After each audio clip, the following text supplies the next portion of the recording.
Today we are joined by Rachel Bernstein. Rachel is a licensed marriage and family therapist and educator who lives in Los Angeles, California. She was the clinician at the former cult clinic in Los Angeles, as well as the cult hotline and clinic in Manhattan. She now treats former cult members and the families and friends of those in cults in her private practice. Thank you for joining us, and welcome, Rachel.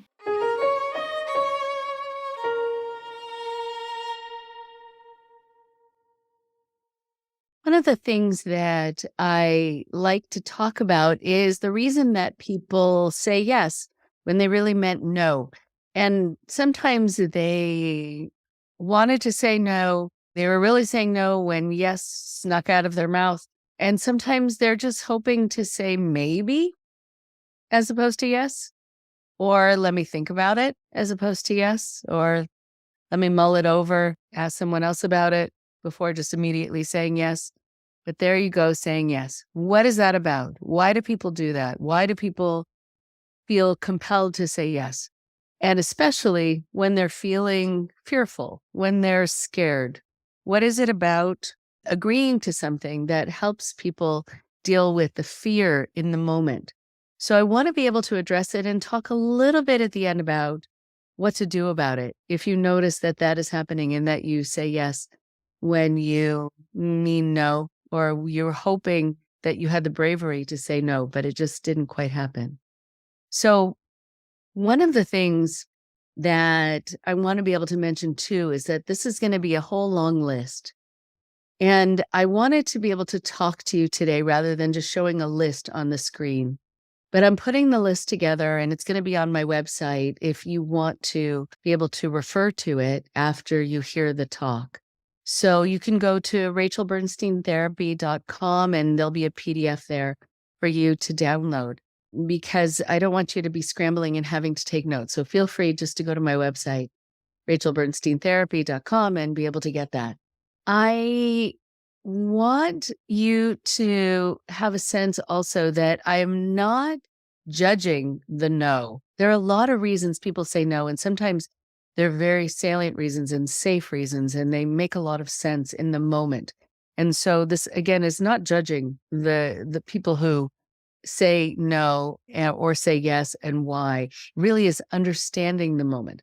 So one of the first things that people find is that they feel that they have to say yes because they have FOMO. They have fear of missing out. They're afraid that they believe the story that if they say no now, this chance is never going to come up again. If similar to Home Shopping Network, that this thing is going to be on sale now, but never again.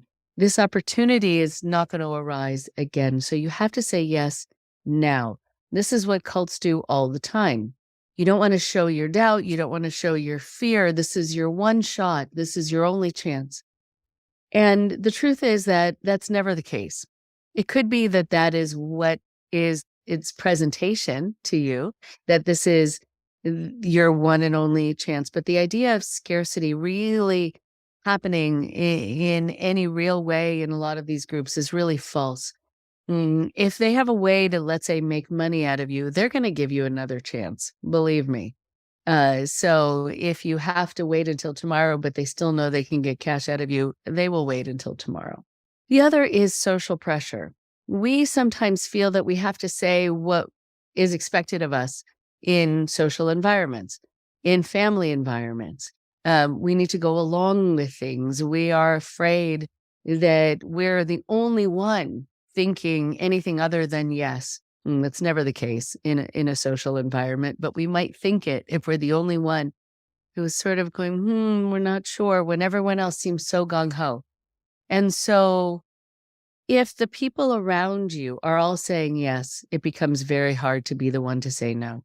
If the people around you are all wanting you to say yes, and they're telling you that, it becomes very hard to say no.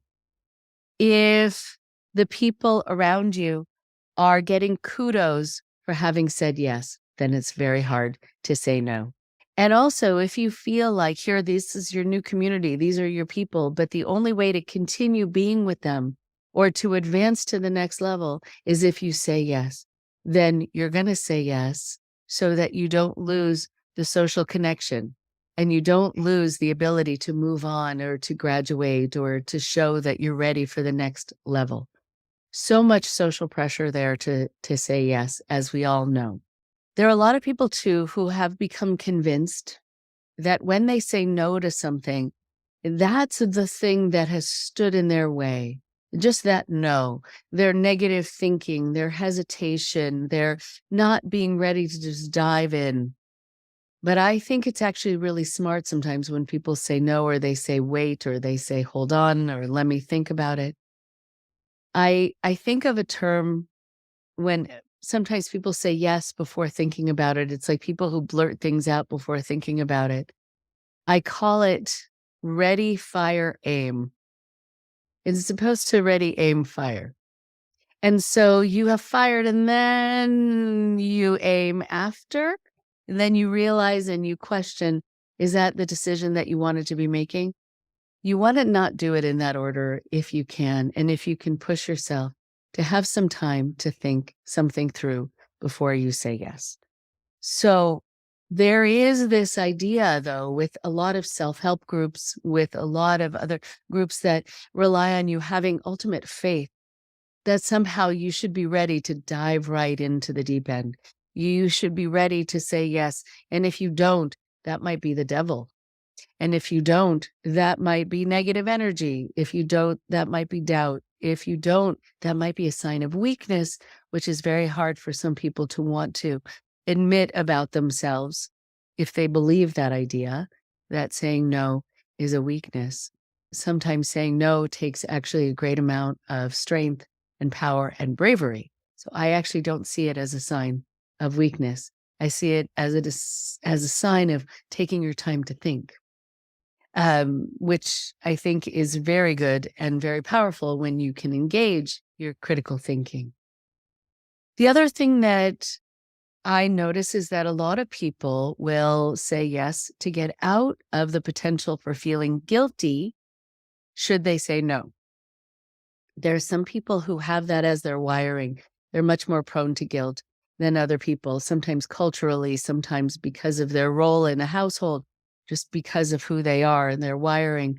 They have a little more anxiety about that, about disappointing, about not doing the quote unquote right thing, about letting somebody down, about possibly the issue of reciprocity. If you feel like you need to say yes to someone who you think has given something to you, and it would be wrong of you then to not give back or to do something for them in response.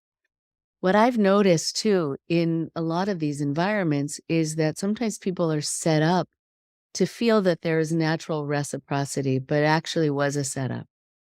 That sometimes people will do things for you, knowing that that is going to prompt you to say yes when they ask you to do something in response for them.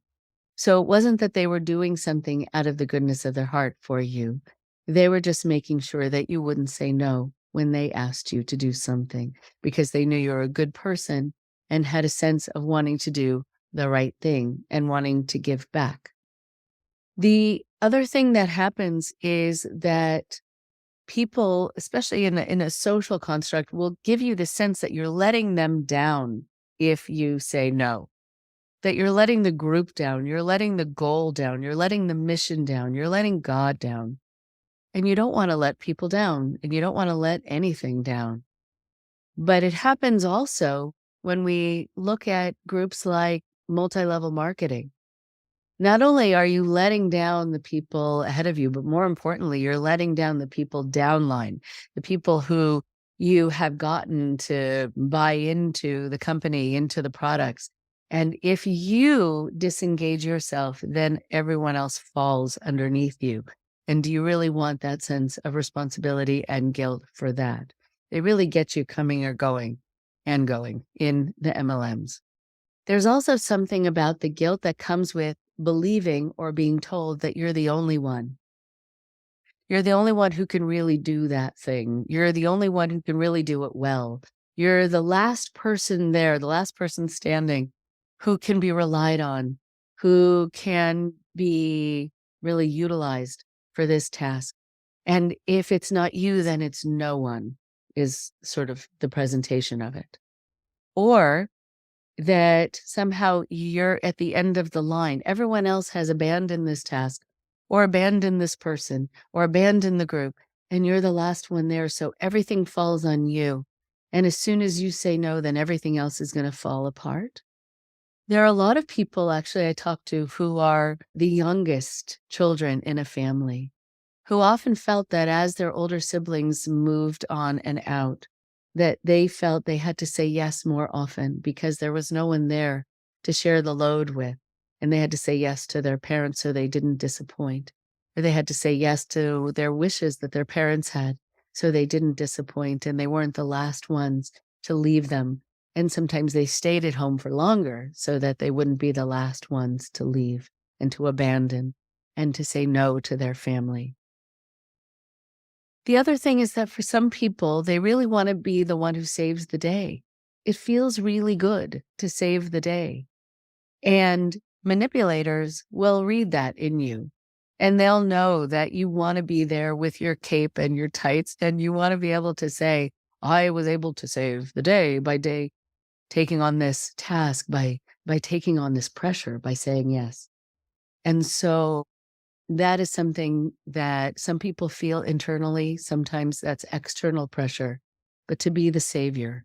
And if you feel that you need to save the day and be the savior, then you actually won't look to see who else you can delegate to and who else is available because you'll think it's all on you. The other thing to think about is if you succumb to compliments.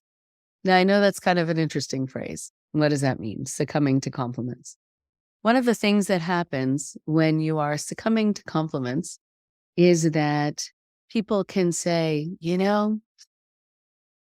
I want you to do this because I know you'd be the best one for the job. Or this has to be done really quickly, and I know you're the fastest worker here. And so you might feel like you can't say no out of a fear of disappointing the people there who are now honoring you and your traits in this way. A lot of that can be really true. Like if someone is given a part in a play because they're the only one who can carry a tune and it's a musical, fine, that makes sense. But very often, though, with those kinds of compliments, you're not necessarily the fastest. You're not even necessarily the best one for the job. You were the one who was available, and you were the one who they kind of could guarantee they could work on so that you'd say yes. So make sure that when you're given a compliment, see if it really is ringing true or if it really feels like they're working you so that you can't say no. The other part is that sometimes we feel when we follow the philosophy of no pain, no gain. So I know that I'm guilty of this. I say yes, and then I think about it after. And I say yes because I think, okay, yeah, I can do that, or I can do that extra thing. And yeah, I can, but do I need to? Do I have the time to? Is it a good idea? Can someone else do it? And I have had to actually slow myself down from saying yes too quickly. But I think that what happens is that we will sometimes feel that unless we sweat something out and take on too heavy of a load, that we haven't somehow done a true day's work and we haven't been living in an authentic way if it's not a difficult way, if it's not that we are taking on so many tasks and proving what we can do and showing how much we're able to take on and do. But I think the no pain, no gain is something that is good if you're going to be choosing when you have the wherewithal for it, the energy for it, when it's healthy for you, and when it's not. But don't just say yes to something because you know you can do it and you can do one more thing. If you're already doing 50 things, yeah, you can. But is it wise and is it what you have to be doing? I think the other thing is that there's some people who are really raised in certain ways that prompt them to say yes. They're raised as people pleasers. They're raised to be accommodating and just say yes. They're raised to say absolutely yes to people in positions of authority. They are raised sometimes in a scary way by an abusive parent where there is no choice but to say yes. It's not safe otherwise. And sometimes people, when they're raised by those who tend to be more narcissistic in their way, find that they can't say no because that's translated by their narcissistic parent as an injury.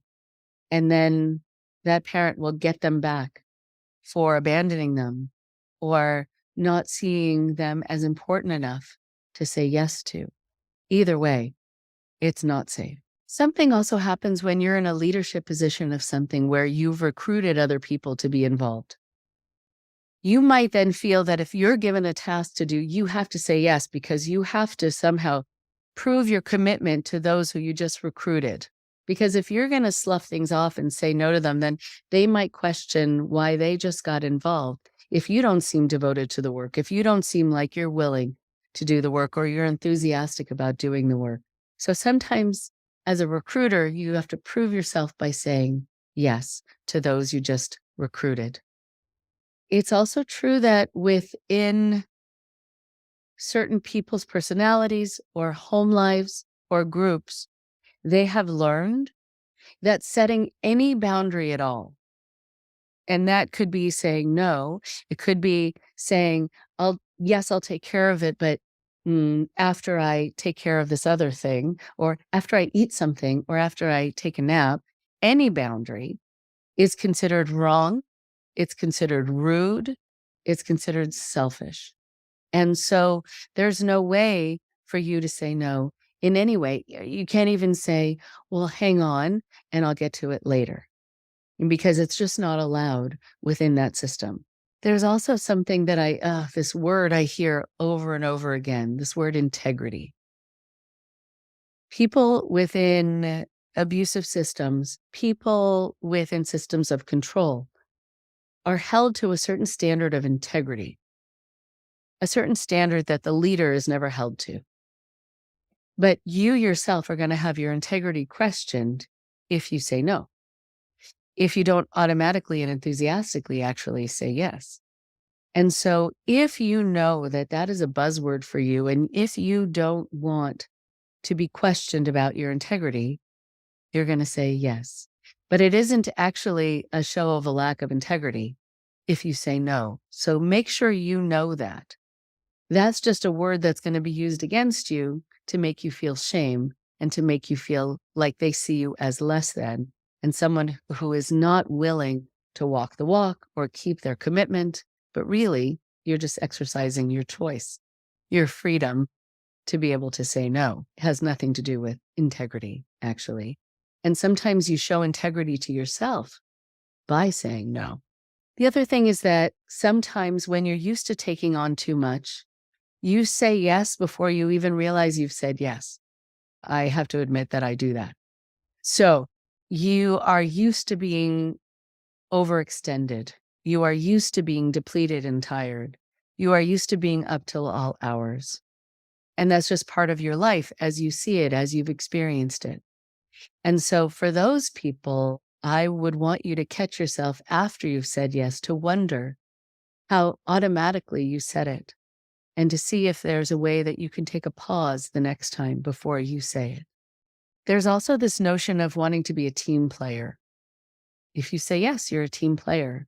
That's a value in many societies, being a team player. That's a value in many groups. That's a value in many businesses, in many families. And so if you go along with things, then you're considered a team player. And just like with a team, if you're not part of the team, you're part of the opposing team. And you don't want to be seen as someone who is in opposition to the team just by being exercising again your ability to say no, or your ability even to say maybe or maybe not. There are also a number of people who feel very responsible for other people's reactions to them. I know that's socialized behavior. I know that's quote unquote normal behavior. But if you do feel ultimately responsible for someone else's anger directed at you, or their disappointment directed at you because you said no, then you're often going to say yes when you really should have said no. Think about in those moments how much responsibility you are taking for the other person's reaction to you, and how much you're not leaving them to be in charge of their own reactions, which is really where the responsibility lies. Also, if you know about yourself that you tend to be a bit of a dependent person, you really are afraid of disconnecting from people, and you're afraid of abandonment, and you have a great need for approval, then you're going to find yourself saying yes instead of saying no. It's good to know that about yourself, and it's good to know then that is part of your motivation, because that's going to guide you to take on much more than you should in many situations, just so you keep that connection. And then I want you to be able to evaluate if your connection to that person is then conditional based on how much you're willing to do and how much you're willing to do for them, because that shouldn't be the basis of a relationship.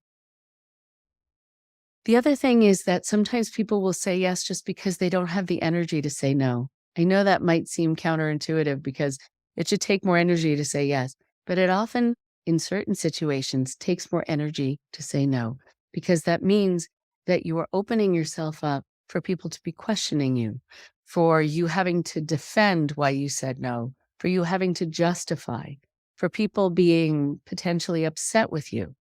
And you don't want to create tension. You are underslept. You are maybe underfed. Maybe there have been so many fights already, and you're just picking your battles by saying yes. That helps you know about the situation you're in, too, and how tense it is a lot of the time, and how depleted you are a lot of the time, and how much that's keeping you from being able to have a sense of agency and taking good care of yourself by saying no. The other part is that sometimes people feel that if they say yes, they're going to be able to fake it till they make it. They're going to be able to get enthusiasm by being a part of a team, by being part of the group, by having people be happy with them. And it's going to cure some of their cognitive dissonance in that moment. Because maybe they'll get excited, and maybe with positive accolades, they'll feel better about being there. So they kind of talk themselves into thinking it's going to help them feel more positive, less confused, less at odds with being in that place or being with those people. The other thing is that there are a lot of groups, and this is sort of meta, there are a lot of groups that will tell you that the ideal is to be willing to say yes all the time, to be in a yes mode all the time. And so then, if they ask you to do something, you're going to feel like you have to say yes because you've already said yes to saying yes. And then you kind of backed into a corner. When you also feel like you're the only one in the room who's going to be disappointing people and saying no, you're going to say yes. But I want you to know, you are never the only one in that room who is desperately wanting to say no. But going to the title of the presentation, ultimately, the number one reason is fear. But fear of what? Let's go over some of the fears. One of the things that people are afraid of is being ostracized.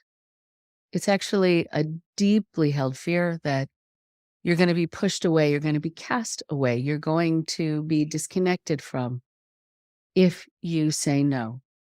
And it's frightening for so many people, especially people who have left other people and other places in their life to get involved here with these people. And they feel like this is their true community, or this is their only community left.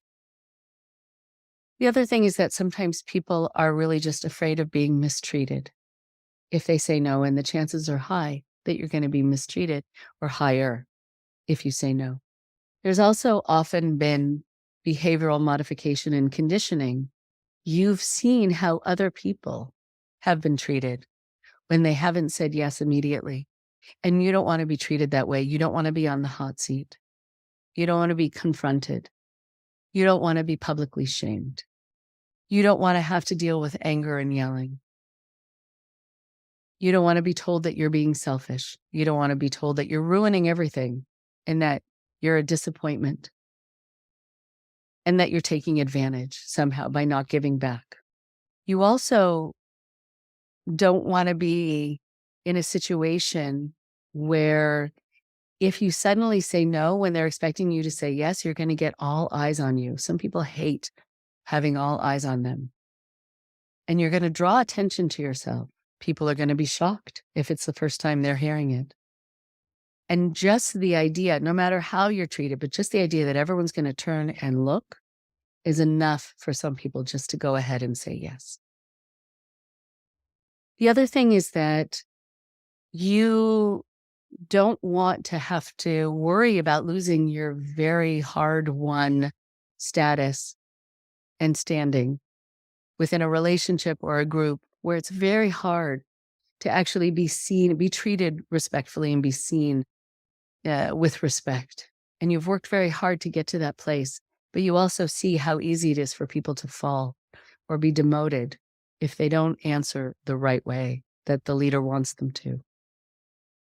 You also don't want to be seen as not trustworthy, that somehow you had made a commitment by getting involved in this group that you were going to say yes to everything and be open to everything. And you don't want to be seen as someone who can't be trusted or doesn't keep their word.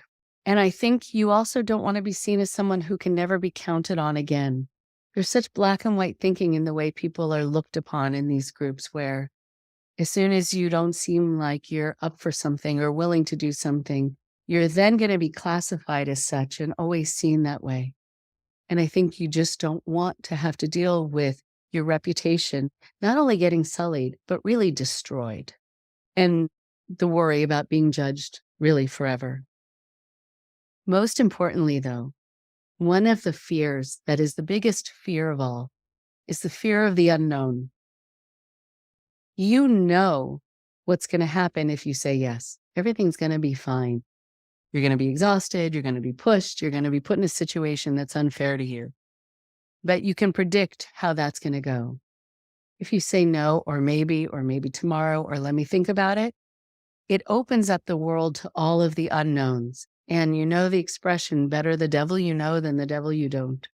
And sometimes we will answer the way we need to just because it's a predictable set of responses. So because I'm a counselor, I can't end this without giving some ideas about how to prevent yourself from doing this, which is a whole other talk in and of itself. So I'll keep it short. It is important not to say yes right away so that you can test. So you can test to see the health of that organization. You can test to see the health of that person. If they allow you to be you, if they allow you to set a boundary, if they allow you to take care of yourself, if they allow you to not have to exhaust yourself or do something because you're too sick or whatever it is that you just don't want to do it. And sometimes people don't know how unhealthy, how much they're getting pushed in an organization, how unhealthy the organization is until they test this out, until they don't say yes right away. So it's very good information you're going to be getting by doing that. Try it out.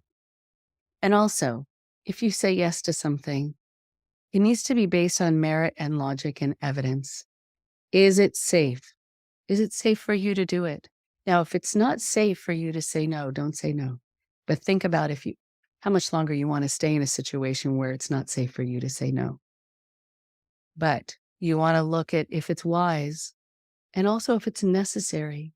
Are they just getting you to be busy for the sake of being busy, just to keep you busy? And is this something that's even needing to be done? Or they're just wanting to test your devotion? And is it something that is healthy for you to do? Are you in a physical position to be able to do it, emotional shape to be able to do it? And most importantly, have they proven to be deserving of your yes? Remember that. Have they proven to be deserving of your yes? Take care, everyone. If you want to find the notes for this talk, go to rachelbernsteintherapy.com and download them. Sorry to not be able to see you in person. I miss you all, and I can't wait until we get to share a space together again at future conferences. If you need to reach out to me, you can email me at bernsteinlmft@gmail.com, or find me on my website, or check out the podcast, Indoctrination Show. Very nice to talk to you today. Take good care.